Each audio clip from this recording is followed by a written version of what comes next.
ರಾಜ್ಯದ ಶಾಲಾ ಶಿಕ್ಷಣ ಮತ್ತು ಸಾಕ್ಷರತಾ ಇಲಾಖೆ ಮುಖ್ಯಸ್ಥರುಗಳ ಕಚೇರಿಯಲ್ಲಿ ಹಾಗೂ ಆಯಕಟ್ಟಿನ ಸ್ಥಳಗಳಲ್ಲಿ ಬೀಡು ಬಿಟ್ಟಿರುವ ನೌಕರರನ್ನು ಬದಲಿಸಲು ಶಿಕ್ಷಣ ಇಲಾಖೆ ಮುಂದಾಗಿದೆ. ಇಂತಹ ಸ್ಥಳಗಳಲ್ಲಿ 5 ವರ್ಷಕ್ಕಿಂತ ಹೆಚ್ಚು ಕಾಲ ಒಂದೇ ಕಡೆ ಸೇವೆ ಸಲ್ಲಿಸಿದವರ ಪಟ್ಟಿ ಸಿದ್ಧಪಡಿಸಲಾಗುತ್ತಿದೆ.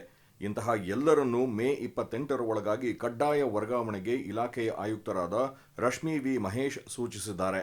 ಡಿಡಿಪಿಐ ಅಪರ ಆಯುಕ್ತರ ಕಚೇರಿ ಸೇರಿದಂತೆ ಇಲಾಖೆ ಮುಖ್ಯಸ್ಥರುಗಳ ಕಚೇರಿಯಲ್ಲಿ 15ಕ್ಕೂ ಹೆಚ್ಚು ವರ್ಷಗಳಿಂದ ಸೂಪರಿಂಟೆಂಡೆಂಟ್, ಎಫ್ಡಿಎ, ಎಸ್ಡಿಎ, ಸಹಾಯಕ ಸೇರಿದಂತೆ ಎಬಿಸಿಡಿ ವರ್ಗದ ನೌಕರರು ಸೇವೆ ಸಲ್ಲಿಸುತ್ತಿದ್ದಾರೆ. ಇದರಿಂದ ಪಾರದರ್ಶಕ ಆಡಳಿತ, ತ್ವರಿತ ಕೆಲಸಗಳಿಗೆ ಅಡ್ಡಿ ಆಗಿತ್ತು. ಕೆಲವೆಡೆ ಭ್ರಷ್ಟಾಚಾರದ ಆರೋಪಗಳು ಕೇಳಿಬಂದಿದ್ವು. ಹೀಗಾಗಿ ಅಂತವರನ್ನ ಗುರುತಿಸಿ ಕಡ್ಡಾಯ ವರ್ಗಾವಣೆಗೆ ಅಸ್ತು ಎಂದು ಇಲಾಖೆಯ ಪ್ರಧಾನ ಕಾರ್ಯದರ್ಶಿ ವಿ ರಶ್ಮಿ ಮಹೇಶ್ ಈ ಕುರಿತಂತೆ ಆದೇಶ ಹೊರಡಿಸಿದ್ದಾರೆ.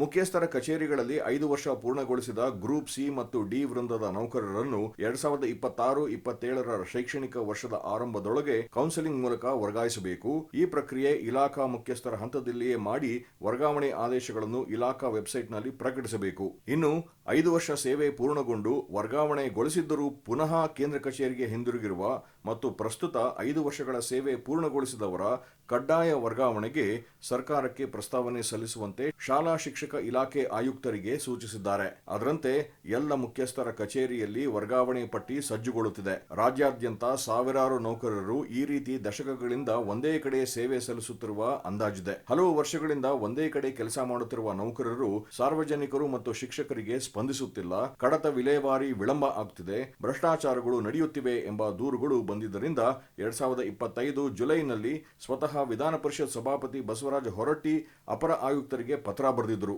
ಇಷ್ಟಾದರೂ ಕೆಲವರು ಅಲ್ಲಿಯೇ ಉಳಿದುಕೊಂಡಿದ್ದರು.